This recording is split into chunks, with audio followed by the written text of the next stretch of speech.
Mr. Bhutto, thanks for joining us here at the Munich Security Conference. Thank you. Thank you for having me. There's a big paradigm shift happening in the world with the US and China at loggerheads. Does Pakistan feel the need to be in one camp rather than the other? I think the pace of that competitiveness has very palpable effects all across the world. I think you're feeling it here in Munich at the MSC, and the most of the world is engaged in that competitiveness from a Pakistani perspective. Historically, we've played the role of a bridge builder rather than, say, a dividing force, or there are some countries who are profiting or benefiting from the fact that these two countries, the United States and China, are increasingly competitive. But Pakistan has been in a different position. If you want to put us in a camp, we would like to see ourselves as bridge builders, and we've played that role in the past between establishing diplomatic contacts and the relationship between the United States and China. And going forward, we'd like to see ourselves as a country that can bridge that gap rather than sort of increase that division. Is that going to be possible, that role of bridge building with that new Trump administration? We're all getting our first impressions here with them in action. What do you think for Pakistan? The impression we get, or I get, from the Trump administration or from President Trump is that he's a deal maker. And in that context, I think, given the challenges that we do face in the region, they are topics and areas in which we can engage with the United States that fit within that roadmap. One such domain, which we talked about in the campaign trail and as at least articulated as part of the current government's foreign policy, is the possibility of making peace with India, or at least trading and engaging with India. I think a deal maker like President Trump, who's interested in playing a role for peace across the world. It looks like the Trump administration is closer to India, New Delhi, at the moment. Does it like kind of, is it a problem? A lot of presumptions about the Indian-American relationship were tested during the Ukraine crisis. I do think that with the China-US conflict and with the US's attempts to build up India as a sort of counterweight to China, does upset the balance of power in the region. It does have knock-on effects, for example, in the arms race between India and Pakistan. We are both countries that have immense challenges as far as poverty and unemployment, and there's far better places for Pakistan to be spending its money and for India to be spending its money. But if the US is going to try and establish India as a net security provider in the region, then Pakistan will do what it must to sustain or maintain that race. Listening to J.D. Vance, the vice president, yesterday, of course, that left the Europeans shocked here, his speech. What was your reaction when you heard that the West essentially was fighting on the open stage here in Munich? It's not a surprise for us because we're used to the fact that the US looks after US interests first. And for us, it was very recently that President Trump first unilaterally tweeted that he's leaving Afghanistan. And at that time also, the EU wasn't consulted. They weren't the most non-allied ally outside of NATO on the border of Afghanistan wasn't consulted.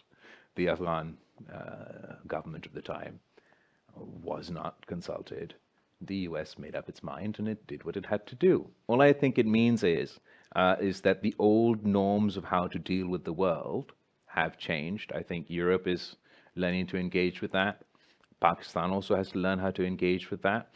But from our perspective, the point that I'd like to emphasize is that everybody has to look after their people. That's their mandate. When you see the West so fragmented, do you feel the urge to get even closer to China? I think that China's trajectory has been steady and consistent and not as erratic and it is sustaining the Not as same. erratic as the US. It's just not been erratic. I'm not going to compare it to exactly who. It's just not erratic. We're pretty erratic, so you can take that comparison. But they have a consistent, stable trajectory, and that has its appeal.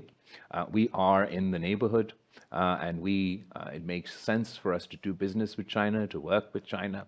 But it also doesn't make sense for us to cut us off from the rest of the world. We've had a huge increase in exports from Pakistan to Europe and exports from Europe to Pakistan. The US is still a massive, if not the largest, market for the people of Pakistan. So it doesn't serve our purposes. Pakistan's economy is somewhat stable now, but politically there is a lot of chaos still. In order to deal with the security issues that Pakistan is facing, in relation to the Taliban, Tehrik-e-Taliban Pakistan in Afghanistan, and also Iran in some ways, do you think that will hinder there will be a lack of consensus to create a long-term security strategy that Pakistan should formulate now? Pakistan's current security challenge is not emanating, I would say, out of Iran in any way, but it is a direct consequence of the US withdrawal from Afghanistan, which has resulted in a whole host of militant organizations gaining a lot more momentum. One of which is the Tehrik-e-Taliban Pakistan, which was a basically dismantled organization who did not maintain the capacity to recruit or to conduct attacks before the fall of Kabul. They've come back with a vengeance. You also have Daesh, and in addition to that, a whole host of subsets of separatist and nationalist groups that, again, is part of the previous operations. Their ability to recruit, their ability to conduct military operations, connected activity in Pakistan had been deeply diminished. On the fall of Kabul, one could say that we were more successful in dismantling and taking on these militant outfits within Pakistan than all of NATO was in Afghanistan for their counter outfits or for some of these outfits. In order to meet that challenge, Pakistan first needs an effective and comprehensive domestic consensus that is owned across the political spectrum, so we can take the fight to these groups like we have in the past, and I'm full of confidence that we can do in the future. And then we'll be in a position to have a serious conversation regionally and internationally about what are we going to do about this mess that we've left behind.